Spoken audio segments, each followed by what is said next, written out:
మండలం కైలాసగిరి గ్రామంలో ఒక మత సంస్థ నిర్వహిస్తున్న షెల్టర్లో ఫుడ్ పాయిజన్ తో చిన్నారులు అస్వస్థకు గురయ్యారు.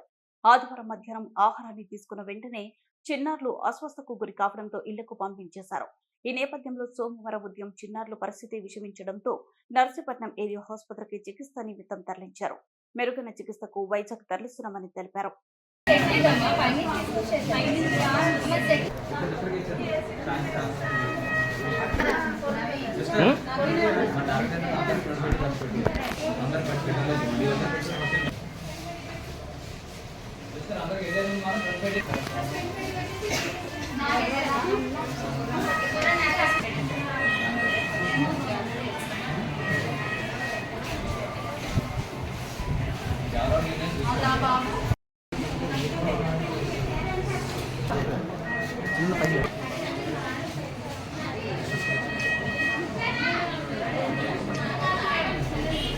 Andre.